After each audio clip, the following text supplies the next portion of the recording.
আর দুই একদিন পরেই একটি নাইট আসতেছে, কি 31st নাইট না?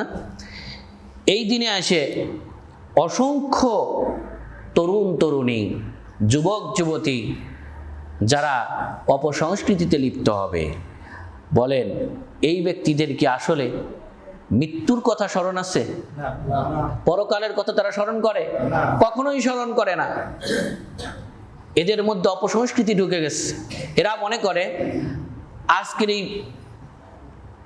এই বছরের প্রথম দিনে আমি যদি একটু আনন্দ ফুর্তি করি, সারা বছর এই আনন্দ ফুর্তিতে কেটে যাবে। এই চিন্তা ভাবনা এদের মধ্যে আছে, ঠিক কিনা বলেন?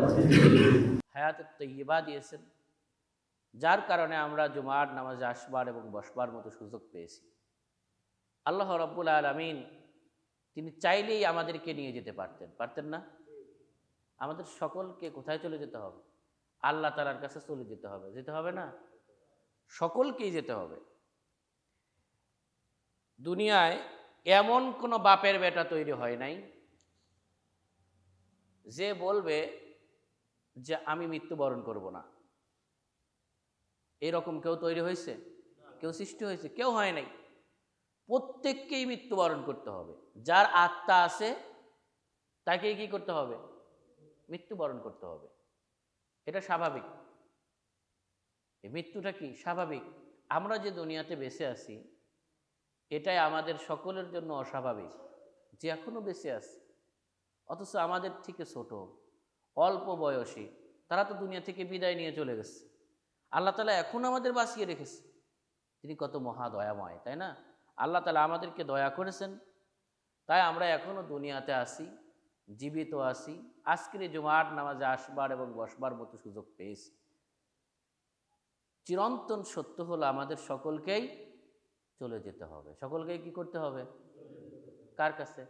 আল্লাহর কাছে। আল্লাহ তাআলা বলেন, আল্লাযীনা ইযা আসাবাতহুম মুসিবা ক্বালু ইন্না লিল্লাহি ওয়া ইন্না ইলাইহি রাজিউন। আমরা এটা অনেকেই আয়াতের শেষ অংশটুকু মৃত্যুর দোয়া বানায় নিস, যে ইন্না লিল্লাহি ওয়া ইন্না ইলাইহি রাজিউন। মৃত ব্যক্তির জন্য এটা কোনো দোয়া না। এটা মৃত ব্যক্তির জন্য কোনো দোয়া না। এটা হলো আল্লাহ তাআলা বলছেন আমাদের নিজেদেরকেই আমরা স্মরণ করিয়ে দিচ্ছি, ইন্না লিল্লাহ, নিশ্চয় আমরা আল্লাহর জন্য, ওয়া ইন্না ইলাইহি রাজিউন, যেহেতু আমরা আল্লাহর জন্য, তাই যখন আল্লাহর সিদ্ধান্ত হবে আমাদের সকলকে চলে যেতে হবে। তার কার কাছে? আল্লাহর কাছে। এজন্য মৃত্যুবরণ করার পরে অনেকেই বলে নাই কাঁদতে নাই। মৃত্যুবরণ করলে পরে অনেকে বলে কাঁদতে নাই, কাঁদো না, এটা বলে না, বুঝ দেয়। আসলে কাঁদতে নাই বলতে রাসূল সাল্লাল্লাহু আলাইহি ওয়াসাল্লামও কেঁদেছেন। মহব্বতের অশ্রু যেটা সেটা ঝরবেই, কিন্তু আহাজারি করা যাবে না। সিদ্ধান্ত কার? আল্লাহর। আমি এই দুনিয়া থেকে চলে যাব, এটার সিদ্ধান্ত কার? আল্লাহর। এখন আমি এই মৃত্যু নিয়ে আমার কোনো লোকজন, আমার কোনো আত্মীয় স্বজন যদি আহাজারি করে, কি হলো রে, সব চলে গেল, এটা হলো ওটা হলো, আল্লাহর কাজ পায় নাই, অমুককে নিয়ে গেল, এই যে আহাজারি করা মৃত্যুর পরে, এই আহাজারিটা ইসলামের সম্পূর্ণ নিষেধ।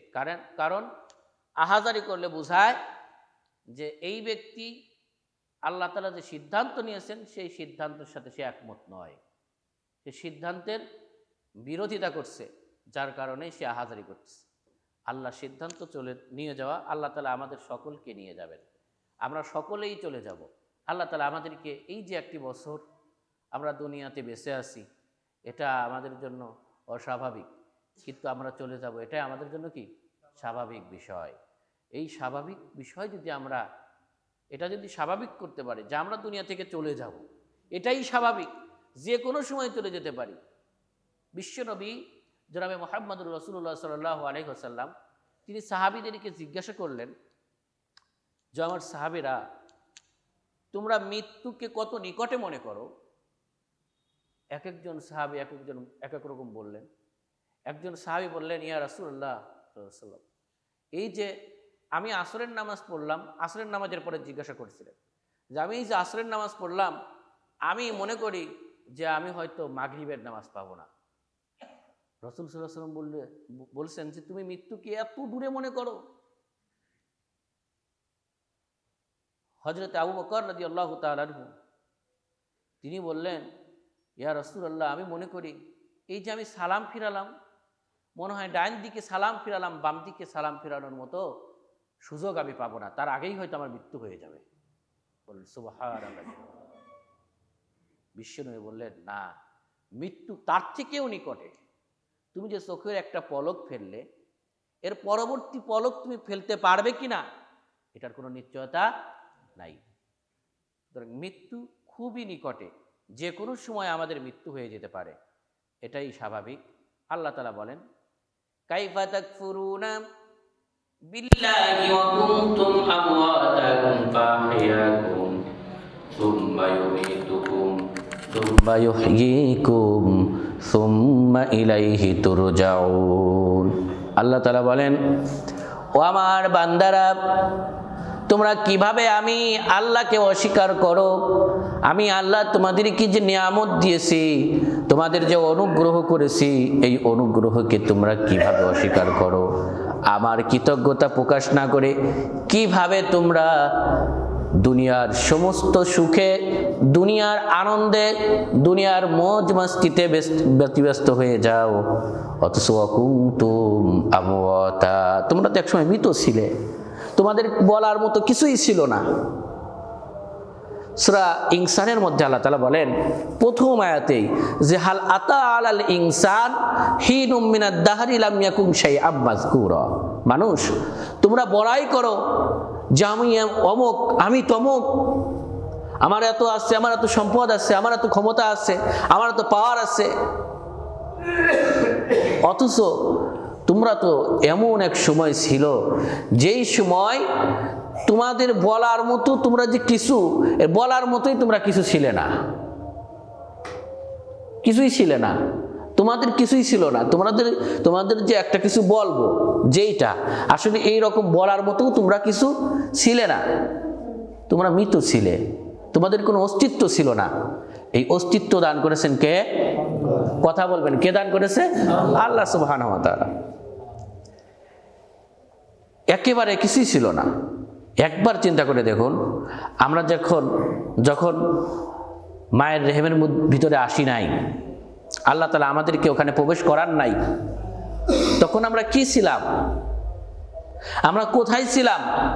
আমাদের কোনো অস্তিত্ব ছিল? কিছুই ছিল না। আল্লাহ তাআলা বলতেছেন যে ফাআহইয়াকুম, তোমরা এরকম মৃত ছিলে, তোমাদের বলার মতো কিছুই ছিল না, কিন্তু আমি তোমাদেরকে জীবিত করেছি। বলেন সুবহানাল্লাহ। আমি তোমাদেরকে জীবন দান করেছি। সুবহানাল্লাহ। বলার মতো এমন একটি জিনিস আল্লাহ তাআলা আমাদেরকে দিয়েছেন। আমরা আশরাফুল মাখলুকাত, সৃষ্টির সেরা। সৃষ্টির কে? সেরা। কেমন সৃষ্টির সেরা? দেখেন, আল্লাহ রাব্বুল আলামিন দুইটি জাতিকে হিসাব নিকাশ নেবেন, একটা হলো মানুষ আর একটা জিন। আল্লাহ তাআলা বলেন, ওমা খালাকাতুল জিন্না ওয়াল ইনসা ইল্লা লিয়াবুদুন। আল্লাহ তাআলা বলেন, আমি মানুষ এবং জিন জাতিকে সৃষ্টি করেছি শুধুমাত্র একমাত্র আমার গোলামি করার জন্য, আমার দাসত্ব করার জন্য। কাদেরকে? মানুষ এবং জিন জাতিকে।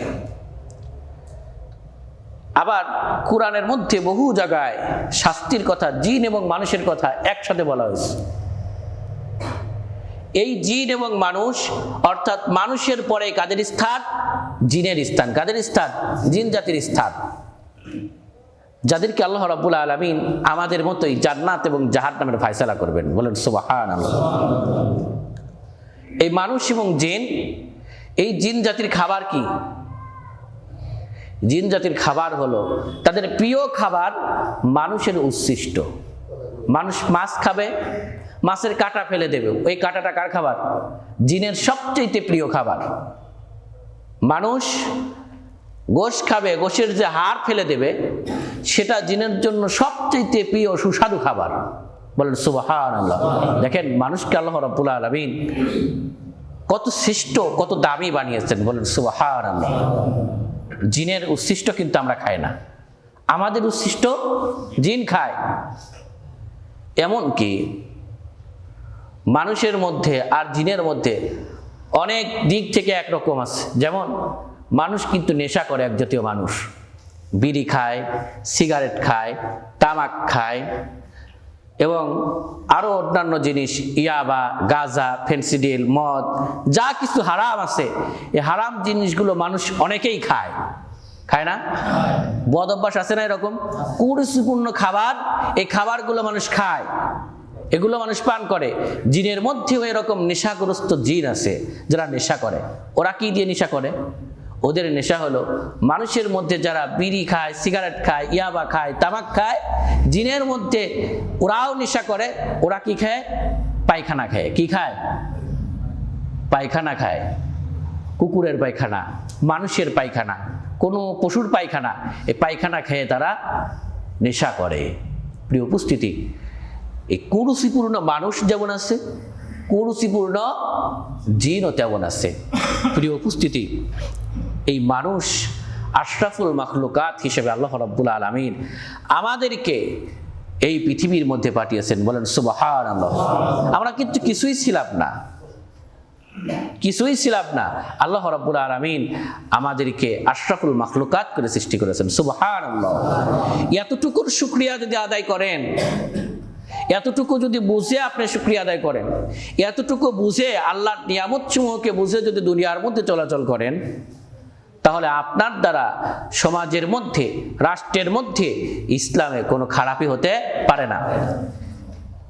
প্রিয় উপস্থিতি, আমরা এই জিনিসগুলো ভুলে যাই, আমরা সহজেই ভুলে যাই। আল্লাহ রাব্বুল আলামিন বলেন এরপরে, ফাহইয়াকুম, আমি তোমাদেরকে মৃত থেকেই জীবিত করলাম, সুম্মা ইউমিতুকুম, অতঃপর আবার তোমরা মৃত্যুবরণ করবে, কেউ তোমাদেরকে ঠেকাতে পারবে না। সুম্মা ইউহয়িকুম, বান্দা তুমি যখন মৃত্যুবরণ করবে তখন তুমি মনে করবে যে এটাই শেষ, তা কিন্তু না। সুম্মা ইউহয়িকুম, আবার তোমাদেরকে জীবিত করা হবে। আবার কি করা হবে? আবার জীবিত করা হবে।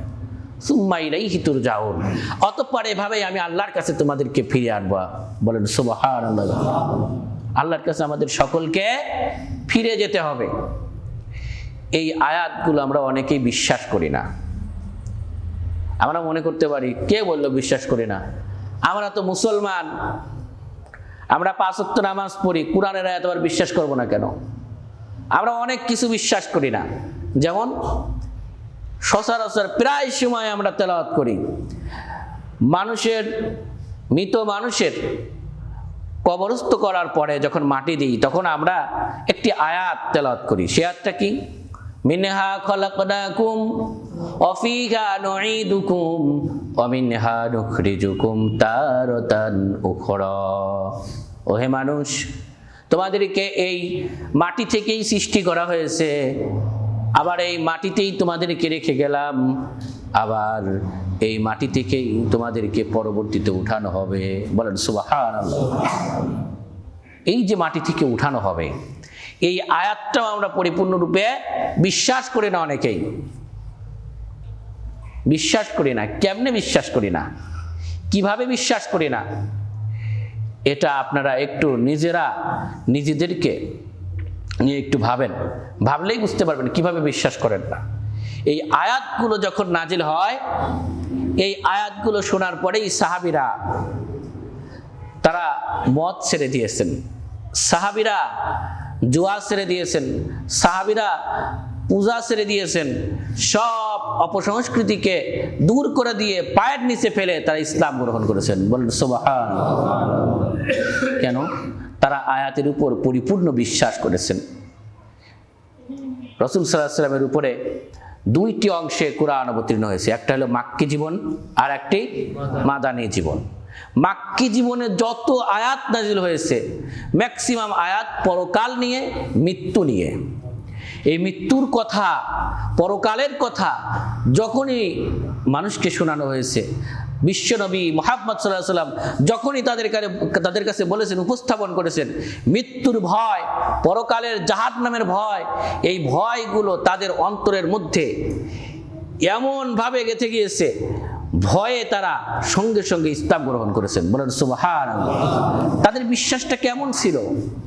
অথচ আজ আমাদের বিশ্বাস দেখেন, আমাদের বিশ্বাস এমন যা আমরা শুধু মাক্কি জীবনের আয়াতগুলি না, মাক্কি জীবন, মাদানী জীবনের সমস্ত আয়াত আমাদের সামনে চলে আসছে, কিন্তু আমরা এমন বিশ্বাস করেছি যে আমরা নামাজও পড়তেছি, পাপও করতেছি, নামাজ পড়তেছি, দুর্নীতি করতেছি, নামাজ পড়তেছি, চুরি করতেছি, নামাজ পড়তেছি, পরের হককে নষ্ট করতেছি। আমরা কোরআন তেলাওয়াত করি, আবার কোরআনের সাথে বেয়াদবি করি, ইসলামের সাথে বেয়াদবি করি।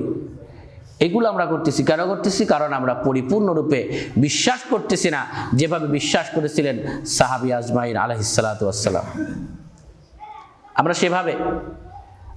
আমরা সেইভাবে বিশ্বাস করতেছি না। বিশ্বাস না করার কারণে আজ আমাদের এই পরিণতি। আমাদের অবস্থাটা কেমন সেই সম্পর্কে আমি কোরআনের আয়াত তেলাওয়াত করেছি। সূরা আরাফ 179 নম্বর আয়াত, শুরুতে এই আয়াতটি তেলাওয়াত করেছি। আল্লাহ রাব্বুল আলামিন এই সকল মানুষ এবং জিনদের জন্য আল্লাহ তাআলা বলেন, ওয়ালাকাদ যারানা লিজাহান্নামা কাসীরাম মিনাল জিন্নি ওয়াল ইনস। বহু সংখ্যক মানুষ এবং জিন আছে যাদের মধ্যে আল্লাহ রাব্বুল আলামিন বলেছেন যাদেরকে আমি জাহান্নামের জন্য পয়দা করেছি। কিসের জন্য? জোরে করে বলবেন, কিসের জন্য পয়দা করেছেন? জাহান্নামের জন্য। আল্লাহ তাআলা বলেন বহু সংখ্যক জিন এবং ইনসান, জিন এবং, সবাই এদিকে লক্ষ্য করুন, জিন এবং ইনসান, এই বহু সংখ্যক জিন এবং ইনসান আমি পয়দা করেছি, আমি সৃষ্টি করেছি শুধুমাত্র জাহান্নামের জন্য। কিসের জন্য? এরা কারা? আল্লাহ তাআলা বলতেছেন এই সকল ব্যক্তিরা হলো লাহুম কুলুবুল লা ইয়াফকাহুনা বিহা। আল্লাহ তাআলা বলেন যাদের অন্তর আছে কিন্তু তা অন্তর দিয়ে উপলব্ধি করার জন্য চেষ্টা করে না। ওয়ালাহুম আয়ুনুন লা ইউবসিরুনা বিহা। যাদেরকে আমি চক্ষু দিয়েছি কিন্তু সেই চক্ষু দিয়ে সে কখনোই দেখে না। ওয়ালাহুম আযানুন লা ইয়াসমাউনা বিহা। কান দিয়েছি, কান থাকতেও সে শোনে না। উলাইকা কাল আনআম। আল্লাহ তাআলা বলতেছেন এই সকল জিন এবং মানুষ এরা পশুর মতো। বালহুম আদল, শুধু পশুর মতো নয়, আল্লাহ তাআলা এর পরবর্তী শব্দের মধ্যে বলছেন বালহুম আদল, বরং পশুর থেকেও নিকৃষ্ট। বলেন নাউযুবিল্লাহ। ওয়া উলাইকা হুমুল গাফিলুন। এসব লোকেরাই হচ্ছে উদাসীন। একটি আয়াত আমি তেলাওয়াত করেছি। এই আয়াতের মধ্যে আল্লাহ তাআলা প্রথমেই বলেন লাহুম কুলুবুল লা ইয়াফকাহুনা বিহা। আল্লাহ তাআলা বলেন তাদের বুঝার মতো দিল আছে। কি আছে? দিল, অন্তর, কলব। এটা আল্লাহ তাআলা আমাদেরকে দিয়েছেন, প্রত্যেকেরই বুঝার মতো দিল দিয়েছেন, কিন্তু এই ব্যক্তি সেই দিল দিয়ে বুঝার চেষ্টা করে না। আল্লাহ তাআলা কোরআনের মধ্যে অসংখ্য বিধান দিয়েছেন, সেই বিধানগুলো সে অনুসরণ করে না, সেই বিধানগুলো সে পালন করে না। অসংখ্য দিয়েছে আল্লাহ রাব্বুল আলামিন। এই সকল মানুষেরা দুনিয়ার মধ্যে সমস্ত অপসংস্কৃতিতে লিপ্ত না। এই দিনে আসে অসংখ্য তরুণ তরুণী, যুবক যুবতী যারা অপসংস্কৃতিতে লিপ্ত হবে। বলেন এই ব্যক্তিদের কি আসলে মৃত্যুর কথা স্মরণ আছে? পরকালের কথা তারা স্মরণ করে? কখনোই স্মরণ করে না। এদের মধ্যে অপসংস্কৃতি ঢুকে গেছে। এরা মনে করে আজকের এই বছরের প্রথম দিনে আমি যদি একটু আনন্দ ফুর্তি করি, সারা বছর এই আনন্দ ফুর্তিতে কেটে যাবে। এই চিন্তা ভাবনা এদের মধ্যে আছে, ঠিক কিনা বলেন? এই যে চিন্তা ভাবনা করে, এই চিন্তা, এই ভাবনা, এটা কি ইসলামের পক্ষের চিন্তা না ইসলাম বিরোধী চিন্তা? কোরআনের পক্ষের চিন্তা না কোরআন বিরোধী চিন্তা? কোরআন বিরোধী চিন্তা। কোরআনের মধ্যে এই ধরনের চিন্তার কোনো স্থান নাই, এই ভাবনার কোনো স্থান নাই, অথচ তারা এই কলব দিয়ে, এই অন্তর দিয়ে এটাই কিন্তু ভাবে। এই অপসংস্কৃতি যেটা, এটাকেই তারা লালন করে। তারা এই দুনিয়াতে ডিজিটালের নামে কিছু লোক আধুনিকতার নামে তারা বেপর্দায় চলে, আছে না এরকম? অথচ কোরআনের মধ্যে বেপর্দা চলা নারী বা পুরুষের কোনো স্থান আছে? কোনো স্থান নাই। কঠোর ভাষায় আল্লাহ রাব্বুল আলামিন এদেরকে বিধান দিয়েছে, অথচ এরা আধুনিকতার নামে কোরআন বিরোধী কাজ করে। এদের মধ্যে কি নাই? মৃত্যুর কথা, পরকালের কথা কখনো এরা চিন্তা করে না, কখনো এরা ভাবে না। আমরা প্রথমেই বলছিলাম আমরা ইমানদার। কেমন ইমানদার? এই জাতীয় ইমানদার, সুবিধাবাদী ইমানদার, যেখানে দুনিয়ার সামান্য সুখ, দুনিয়ার সামান্য আনন্দ যেটা আমার থেকে বিদায় হচ্ছে, আমার থেকে চলে যাবে, এই সামান্য একটু আনন্দের জন্য, সামান্য একটু সুখের জন্য, সামান্য একটু ফুর্তির জন্য আমরা আখিরাতের বিধানকে দূরে ঠেলে দিই। এরকম আছে না? আল্লাহ তাআলা এই ব্যক্তিদের জন্য বলেন সূরা বাকারার মধ্যে, আফাতুমিনুনা বিবাদিল কিতাবি ওয়া তাকফুরুনা বিবাদ ফামা জাযাউ মান ইয়াফআলু যালিকা মিনকুম ইল্লা খিজিয়ুন ফিল হায়াতিদ দুনিয়া। আল্লাহ তাআলা বলেন, ও বান্দা, আমি তোমাদেরকে যে বিধান দিয়েছি, যে কিতাব দিয়েছি, এই কিতাবের কিছু অংশ মানবা, আর যখন তোমার কাছে পরণ পড়তা পড়বে না, কিছু অংশ তোমরা বাদ দিয়ে দিবা। যদি এরূপ করো, খিজিউন ফিল হায়াতিদ দুনিয়া, তোমরা দুনিয়াতে থাকা অবস্থায় এমন অপমানিত হবে, এমন ক্ষতিগ্রস্ত হবে, এমন লাঞ্ছিত হবে, তোমরা বুঝতেই পারবে না কিসের থেকে কি হয়ে গেল। ওয়ায়াউমাল কিয়ামাত, বান্দা, দুনিয়াতেই আমার আযাব, আমার গজব দুনিয়াতেই শেষ হবে না। যখন কিয়ামতের দিন আসবে, ইউরাদ্দুনা ইলা আশাদ্দিল আযাব, দুনিয়ার থেকে যখন তুমি চলে আসবে, পরকালে আসার সাথে সাথে তোমার জন্য আমি আল্লাহ তাআলা কঠিন শাস্তির ব্যবস্থা রেখে দিয়েছি। বলেন নাউযুবিল্লাহ। সেই শাস্তি থেকে আমরা বাঁচতে চাই কিনা বলেন? তাহলে আমাদের এই চিন্তা ভাবনা যাদের মধ্যে আছে, যে সকল তরুণদের মধ্যে এই চিন্তা ভাবনা আছে, আমাদের যে সকল সন্তানেরা এই কুসংস্কার, এই কাজ যারা করে, আমরা তাদেরকে বাধা দেব ইনশাআল্লাহ। আমাদের সন্তানেরা পরের ছেলেদেরকে রাস্তাঘাটে বাধা দিয়ে দাঙ্গা হাঙ্গামা সৃষ্টি করে সমাজের মধ্যে, রাষ্ট্রের মধ্যে সন্ত্রাসী হিসেবে নিজেকে প্রকাশ করার কোনো দরকার নেই। আপনার যে সন্তান আছে, আপনার যে পরিবার আছে, পরিবারকে আগে সামলান, এটাকে আগে সামলান। প্রিয় উপস্থিতি, এরপরে আস্তে আস্তে এমন একটি সময় আসবে, এমন একটি সময় অবশ্যই আসবে, যে সময় দুনিয়ায় কোনো ফিতনা থাকবে না। এক সময় সমস্ত ফিতনা দূর হয়ে যাবে ইনশাআল্লাহ। সে সময় অচিরেই চলে আসবে। এমন একজন নেতা আসবে, এমন একটা পরিবেশ আমাদের সামনে আসবে, এটা বিশ্বনবীর হাদিস, বিশ্বনবীর ভবিষ্যৎবাণী। এই সময় অতি সন্নিকটে চলে আসবে। আমরা আগে আমাদের নিজেদেরকে কন্ট্রোল করি, আমাদের নিজেদেরকে ভালো রাখার চেষ্টা করি, নিজের পরিবারকে জাহান্নাম থেকে বের করে নিয়ে এসে জান্নাতের দিকে আমরা পথ দেখিয়ে দিই। এই কাজটুকু করতে পারবো তো ইনশাআল্লাহ।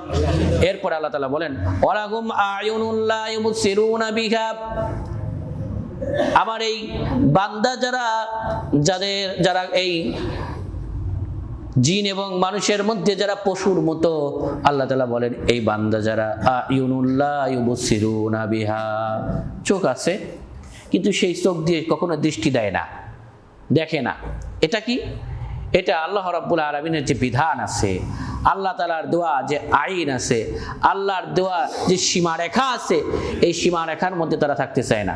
এই চোখ দিয়ে তারা বাজে কিছু দেখে, এই চোখ দিয়ে জিনা করে, এই চোখ দিয়ে অপকর্ম করে, এই চোখ দিয়ে দেখে লোভ লালসায় লিপ্ত হয়ে এই বান্দাই একসময় পরকীয়ায় লিপ্ত হয়, জিনায় লিপ্ত হয়।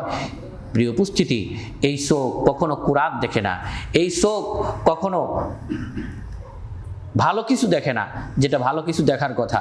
ওয়ালাহুম আযানুল্লাহ ইয়াসমাউনা বিহা, আমার এই বান্দাগুলো কান আছে কিছু কিন্তু শোনে না, অর্থাৎ এই শোনা না বলতে মানে না, অনেক ভালো কিছু শোনে কিন্তু সে কিছু আমল করে না। এই শোনাটা কেমন? আল্লাহ তাআলা বলতেছেন যে ক্বালু বালা ক্বাদ জাআনা নাযীর ফাকাযযাবনা ওয়া কুলনা মা নাযালাল্লাহু মিন শাই ইন আনতুম ইল্লা ফি দালালিন কাবীর। এরপর আল্লাহ তাআলা বলেন ওয়া ক্বালু লাউ কুন্না নাসমাউ আও নাআকিলু মা কুন্না ফি আসহাবিস সাঈর। আল্লাহ তাআলা সূরা মুলুকের মধ্যে আল্লাহ তাআলা বলেন যে সেদিন যখন ওই জাহান্নামে যাবে, জাহান্নামীরা বলবে যে লাউ কুন্না নাসমাউ, হায় আফসোস আমরা এই সাঈর নামক জাহান্নামে আসছি, অথচ দুনিয়ার মধ্যে যখন ছিলাম লাউ কুন্না নাসমাউ, আমি যদি তখন যে আলেমরা কথা বলেছিল, কোরআনের যে কথা শুনেছিলাম, হাদিসের যে কথা শুনেছিলাম, আল্লাহ তাআলার যে বিধানগুলো শুনেছিলাম, ওইটা যদি আমি শুনতাম, যেটা জানছি ওটা যদি আমি শুনতাম, তাহলে তো আমার এই জাহান্নামের খড়ি হতে হতো না, জাহান্নামের অধিবাসী হতে হতো না। আমি সেদিন কেন শুনি নাই? এই শোনা মানে কি? মানা। এই শোনা মানে কি? মানা।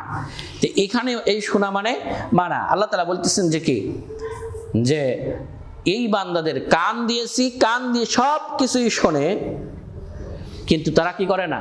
মানে না। শোনার পরেও মানে না। আল্লাহ তাআলা বলতেছেন যে এরা কি করে? এক কান দিয়ে শোনে আর এক কান দিয়ে বের করে দেওয়ার মতো অবস্থা। এই ব্যক্তিদেরকে আল্লাহ তাআলা বলেন যে উলাইকা কাল আনআম, এরা হলো চার পায়া পশুর মতো। বলেন নাউযুবিল্লাহ। মানুষ দেখা যায় কিন্তু আসলে এরা মানুষ না। আল্লাহ তাআলা বলতেছেন এরা হলো চার পায়া পশুর মতো, বালহুম আদল, এবং এর থেকেও নিকৃষ্ট। এরকম নিকৃষ্ট আল্লাহ তাআলার কাছে কি আমরা হতে চাই? জোরে বলবেন, হতে চাই? হতে চাই না। যদি না হতে চাই তাহলে আমাদের সকলকে ফিরে আসতে হবে এই কোরআনের দিকে। কোথায় ফিরে আসতে হবে? কোরআনের দিকে। পাঁচ ওয়াক্ত নামাজ জামাতের সাথে আদায় করতে হবে। সমস্ত প্রকার অপসংস্কৃতিকে দূর করতে হবে। এই অপসংস্কৃতির মাধ্যম দিয়ে অনেক কিছুই আমরা হারাম জিনিস হালালভাবে গ্রহণ করতেছি। অনেক হারাম যেগুলো আমাদের কাছে একেবারে মামুলি বিষয়, হারাম জিনিস আমরা হালালভাবে গ্রহণ করতেছি। এখান থেকে আসুন আমরা ফিরে আসি, আমরা কোরআন সুন্নাহর আলোকে আমাদের জীবনযাপন করি, আমাদের সমাজ পরিচালনা করি, আমাদের রাষ্ট্রকে পরিচালনা করি। এটা আমাদের দায়িত্ব, এটা আমাদের কর্তব্য। আল্লাহ রাব্বুল আলামিন আমাদের সকলকে পাঁচ ওয়াক্ত নামাজ জামাতের সাথে আদায় করার তৌফিক যেন দান করেন। সকলে বলেন আমিন। দুনিয়ার আল্লাহ রাব্বুল আলামিন দুনিয়াতে আমাদেরকে যতদিন বাঁচিয়ে রাখবেন, মৃত্যু পর্যন্ত কোরআন সুন্নাহর উপর যেন আমরা টিকে থাকতে পারি, সেই তৌফিক যেন দান করেন। সকলে বলেন আমিন। এজন্য কোরআন বোঝার জন্য সকলেই কোরআন পড়ার জন্য চেষ্টা করবেন ইনশাআল্লাহ।